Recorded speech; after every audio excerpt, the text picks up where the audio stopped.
आज आपके सामने है class 7 new image English reader chapter number 12 माई लॉस्ट डॉलर। ये कहानी एक ऐसे व्यक्ति की है जिसने अपने दोस्त को $1 उधार दिया था और उसका दोस्त उस डॉलर को भूल चुका है। शुरू करते हैं इस कहानी को।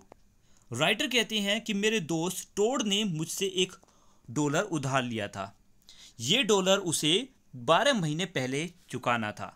मुझे डर है कि शायद अब उस डॉलर के वापस मिलने की उम्मीदें कम हो चुकी है। मैं जब भी उससे मिलता हूँ तो मैं ये महसूस कर सकता हूँ कि मेरे दिए गए उस डॉलर को वो भूल चुका है। वो हमेशा मुझसे वही ईमानदारी से दोस्ताना वाले अंदाज में मिलता है जैसे कि वो हमेशा मुझसे मिला करता है। मेरा दिया हुआ डॉलर उसके ध्यान से निकल चुका है। मुझे लगता है कि अब वो डॉलर मुझे वापस नहीं मिलेगा। दूसरी तरफ मैं ये जानता हूँ कि मैं पूरी ज़िंदगी ये याद रखूँगा कि टोड ने मुझसे $1 उधार लिया था। मुझे हमेशा ये याद रहेगा। पर लेकिन मुझे ये भी भरोसा है कि इससे हमारी दोस्ती में कोई भी फ़र्क नहीं पड़ने वाला। पर लेकिन मैं ये कह सकता हूँ कि मैं ये डॉलर कभी नहीं भूल सकता। मैं ये नहीं जानता कि दूसरे लोग इस बारे में क्या सोचती हैं जब कोई इंसान डॉलर लेता है। पर लेकिन अगर मुझसे कोई इंसान डॉलर लेता है तो मैं उसकी यादें मरते दम तक नहीं भूल सकता। चलिए आपको बता दें कि आखिर उस दिन हुआ क्या था जब टोड ने मुझसे वो डॉलर लिया। टोड ने वो डॉलर मुझसे पिछले साल 8 अप्रैल को लिया जब वो बरमूडा के लिए निकलने वाला था। बरमूडा एक जगह का नाम है। तो बरमूडा के लिए वो जब जा रहा था तो टैक्सी के किराया देने के लिए बदले में उसे $1 की ज़रूरत थी और उसको डॉलर मैंने दे दिया था। ये बड़े ही साधारण तौर पर नेचुरली हुआ। उस समय मैं मुश्किल से ही ये समझ सकता था, लेकिन उसने बस सिंपली कुछ बातें कही। उसने कहा बस साधारण तौर पर कि मुझे $1 चाहिए, क्या तुम्हारे पास है? तो मैंने कहा हाँ मेरे पास डॉलर है, $1 ना बस। मुझे तो ये महसूस होता है, मुझे लगता है, यानी कि इनफैक्ट मैं जानता हूँ कि जब टोड को मैंने वो डॉलर दिया था तब उसका इरादा था मुझे उसका पे करने के लिए, भुगतान करने का उसका इरादा था। लेकिन बरमूडा के शहर हैमिल्टन से उसका जब एक नोट आया तो मुझे लगा कि जब मैं इसको ओपन करूँगा तो इसमें मेरा दिया गया वो डॉलर निकलेगा। लेकिन जब मैंने उसको खोला तो उसके अंदर डॉलर नहीं था। उसमें सिर्फ ये लिखा हुआ था कि जहाँ पर मैं पहुँचा हूँ यानी बरमूडा में, यहाँ का टेम्परेचर लगभग 100 डिग्री तक पहुँच चुका है। लेकिन मुझे उसकी इन नंबर्स ने थोड़ी हैरत में डाल दिया कुछ पल के लिए। टोड 3 हफ्ते बाद वापस आया। मैं उससे मिलने ट्रेन स्टेशन पर पहुँचा। इसलिए नहीं कि मुझे वो डॉलर चाहिए था, मैं इसलिए पहुँचा वहाँ पे क्योंकि मैं उसकी रिस्पेक्ट किया करता था, मतलब उसकी रिस्पेक्ट करता हूँ। और ये भी बहुत अच्छा होगा कि ऐसे इंसान का वहाँ पर होना जो उसका इंतज़ार कर रहा हो उस प्लेटफॉर्म पर, क्योंकि वो काफ़ी 3 हफ्ते का समय बिताकर वापस आया है कि इन 3 हफ्ते से वो बहुत दूर गया हुआ था। तो इसलिए मैं उसका इंतज़ार करने के लिए प्लेटफॉर्म पे पहुँचा। मुझे थोड़ा समय लगा ये जानने में, ये महसूस होने में कि मेरा दिया हुआ डॉलर वो बिल्कुल भूल चुका है। एक दिन मैंने उससे ट्रिप के कॉस्ट के बारे में पूछा कि ट्रिप पर तुम्हारा कितना खर्च हुआ। तो उसने मुझे जवाब दिया कि मैं इसका लिखा जोखा नहीं रखता, मैं इसका कोई लिख कर नहीं रखता कि कितना खर्च हुआ है। कुछ पल बाद मैंने उससे फिर पूछा कि क्या ट्रिप से आने के बाद तुम बिल्कुल सेटल हो चुके हो, मतलब तुम्हारा सारा काम ख़त्म हो चुका है? तो उसने कहा कि नहीं, मैं इस बारे में सब कुछ भूल चुका हूँ, यानी ट्रिप्स के बारे में वो कुछ भी बात नहीं करना चाहता। तो इस बारे में मैं समझ गया कि अब सब कुछ ख़त्म हो चुका है। इसके साथ इतना होने के बावजूद भी टोड के खिलाफ मेरे अंदर कोई गुस्सा या कोई नफरत नहीं है। बस मैंने सिंपली उसका नाम उस लिस्ट में डाल दिया, उन लोगों की लिस्ट में जिन्होंने मुझसे $1 उधार लिया था और वो भूल चुके हैं। और ये कुछ ही लोग हैं जिन्होंने मुझसे डॉलर उधार लिया था।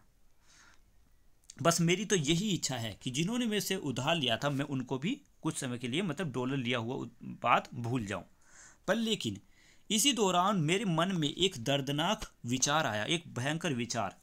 ये विचार जो समय समय पर मेरे मस्तिष्क में, मेरे दिमाग में आ रहा था, ये विचार था कि अगर टोड ने मुझसे डॉलर लिया है और वो उस डॉलर को भूल चुका है, तो हो सकता है और ज़रूर हुआ होगा कि शायद किसी और लोगों ने भी मुझसे लोगों से मैंने भी डॉलर उधार लिया होगा और शायद मैं भी भूल चुका हूँ। ऐसी ही लिस्ट उनकी भी होगी। जितना मैं उन लोगों के बारे में सोचता हूँ कि शायद किसी ने मुझे भी उधार दिया होगा, उतना ही ज़्यादा मुझे बुरा लगता है कि शायद मैंने उनके पैसे वापस नहीं दिए, उनके डॉलर वापस नहीं किए। पर लेकिन मैं इस बात से भी पूरा यकीन हूँ कि अगर मैंने किसी से डॉलर लिया है और मैं भूल चुका हूँ, तो इसकी उम्मीद बिल्कुल भी नहीं है कि मैं उसको वापस दूंगा। यानी कि अगर डॉलर मैंने उससे लिया है और मैं भूल चुका हूँ, तो मैं मरते दम तक उसको पे नहीं कर पाऊंगा उसका डॉलर। अगर कोई लोग हैं जिनसे मैंने डॉलर उधार लिया है, तो मैं चाहता हूँ कि मैं उनसे बातें करूँ, उनसे मिलना चाहता हूँ, उन सभी के नाम मतलब उनसे जानना चाहता हूँ, पर लेकिन सभी एक साथ नहीं, एक रीज़नेबल नंबर में। हो सके तो सभी अल्फ़ाबेटिक ऑर्डर से मुझसे मिले। मैं तुरंत उन सभी लोगों का नाम पेपर में लिख लूँगा, लिस्ट बना लूँगा। पर लेकिन मैं उस इंसान को का डॉलर पे करूँगा जिसने टैक्सी के लिए मुझे किराया उधार दिया होगा उस समय जब मैं बरमूडा जा रहा हूँगा, तभी मैं उसको पे करूँगा। यानी यहाँ पर कहने का मतलब है, जो राइटर है उन्होंने अपनी सिचुएशन को अपने दोस्त के साथ रिलेट कर लिया, मतलब उसकी तरह सिमिलर बना लिया है, एक जैसी। क्योंकि राइटर के दोस्त ने भी उससे टैक्सी का उधार लिया था जब वो बरमूडा जा रहा था, और यहाँ पर भी ये कह रहा है राइटर कि मैं सिर्फ उसी को पे करना चाहूँगा सबसे पहले जिसने मुझे तब डॉलर दिया होगा जब मुझे टैक्सी में किराए देने की ज़रूरत होगी और मैं बरमूडा जा रहा हूँगा। ठीक है, तो नेक्स्ट वो कहता है, इससे ज़्यादा मैं चाहूँगा कि मैं एक जनरल मूवमेंट शुरू करूँ। उस मूवमेंट का नाम होगा a back to honest movement. इसके अंतर्गत क्या होगा कि इसके अंतर उन सभी लोगों को डॉलर दिया जाएगा जिससे मैंने खर्च करने के लिए कुछ पल के लिए उधार लिया था। चलो आपको कुछ याद दिलाएं कि हमारे जो देश, हमारा जो राष्ट्रीय होता है, हमारा महान राष्ट्रीय हमारी ईमानदारी पर ही टिका हुआ होता है। इसलिए मैं चाहूँगा कि ईमानदारी से मैं उनके सभी के पैसे वापस लौटा दूँ।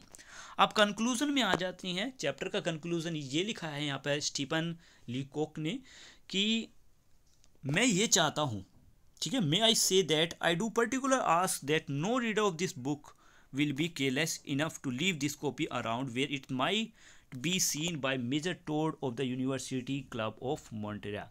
कि कंक्लूज़न में ये चाहूँगा, मैं ये कहना चाहूँगा कि जो भी इस बुक को पढ़ रहा है, ठीक है, जो भी इस बुक को पढ़ने वाला रीडर है, वो इतना लापरवाह ना हो कि इसकी एक कॉपी या किसी भी कॉपी को मेजर टोड के, जो कि यूनिवर्सिटी क्लब ऑफ मॉन्ट्रियल में है, उस मेजर टोड के आसपास ना छोड़ दे इस कॉपी को, कि कहीं उसको पता ना चल जाए कि मैंने उसके बारे में ये सब कुछ लिखा हुआ है।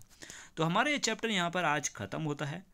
क्वेश्चन आंसर की वीडियो भी मैं जल्द ही इसी चैनल पर अपलोड कर दूंगा, क्वेश्चन आंसर भी आप कर पाओगे। वीडियो अच्छी लगी है तो लाइक ज़रूर करना। अगर थोड़ा भी आपको इससे मदद मिली है तो प्लीज़ लाइक ज़रूर करना है। Thank you, have a nice day. Comment में लिखकर जरूर बताना कि वीडियो कैसी लगी। Bye bye.